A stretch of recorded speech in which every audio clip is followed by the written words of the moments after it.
Quand le peuple dit qu'il faut que les choses changent, ils disent que les choses changent parce que on les a toujours nourris de l'espoir par rapport à quelque chose qui ne s'est jamais réalisé. On les a toujours parlé d'un changement.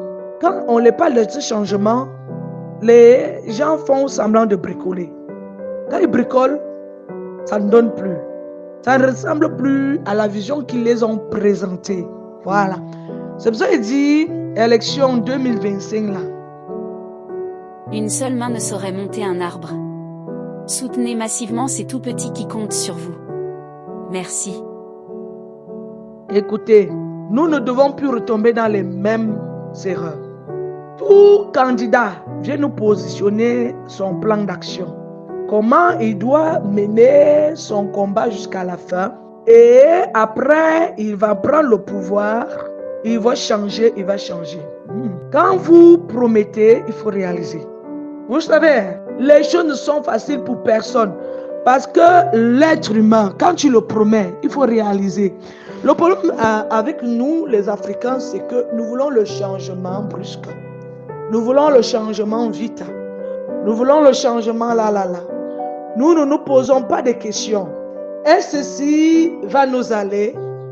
Nous devons être comme des femmes, des belles femmes, les femmes coquettes, les femmes fatales.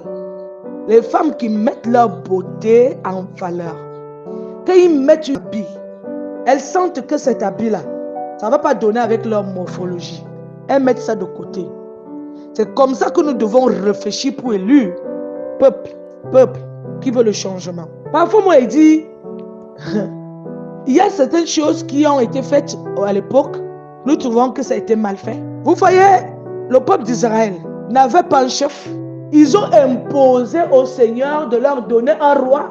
Ils ont dit que tous les peuples, ils ont un roi, sauf eux. Pourquoi? Ils veulent un roi qui va leur conduire.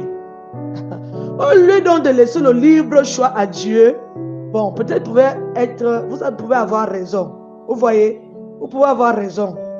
Mais moi, je trouve que vous devez être libre. Vivre libre. Tout le monde à son niveau. Quand il y a un combat, vous savez déjà comment vous devez vous apprendre à votre ennemi. Il les a tellement aimés et laissés libres. Ce sont eux qui imposent maintenant les règles à leur Dieu. Et au lieu qu'ils laissent même Dieu le temps de choisir, alors ils ont déjà eu à choisir un roi qui leur convenait. Selon eux, c'était le bon qui devait les conduire. Et c'est là la guerre a commencé dans le peuple d'Israël. Jusqu'à aujourd'hui, les gens discutent des choses qui ne sont pas les leurs. Dieu décide et voit la détresse dans laquelle son peuple allait se retrouver. Il allait se retrouver dans du désordre. Il allait encore périr. Alors que Pharaon n'était plus. Il décide lui-même de choisir son élu. Écoutez, il décide lui-même de choisir son élu. Il décide de choisir qui? David. Étant encore petit. Ça doit nous faire comprendre. Nous devons comprendre. L'arbre généalogique de Jésus ici doit nous faire comprendre que c'est Dieu qui élu. C'est Dieu qui positionne. Tel a engendré tel, après tel a engendré tel, après tel a engendré tel, après tel a engendré tel, jusqu'à Marie. Et aujourd'hui, le Seigneur décide de même plus positionner. Maintenant, qu'est-ce qu'il fait? Il décide, lui, de donner un roi dans le monde. Il positionne un roi que tout le monde doit écouter et doit suivre pour qu'il n'y ait plus ce genre de trucs. David a été élu par Dieu. Quand il a compris que ça n'allait pas donner, il a demandé, il a pris David étant petit. Il a demandé à ses parents, à ses pères, de lui oindre l'huile. De lui oindre l'huile de l'onction. L'huile d'onction pour qu'il puisse détenir cet empereur en lui, puisse grandir en lui. Et qu'il puisse grandir en sachant qu'il doit gouverner, il doit prendre la place du trône. On a préparé David.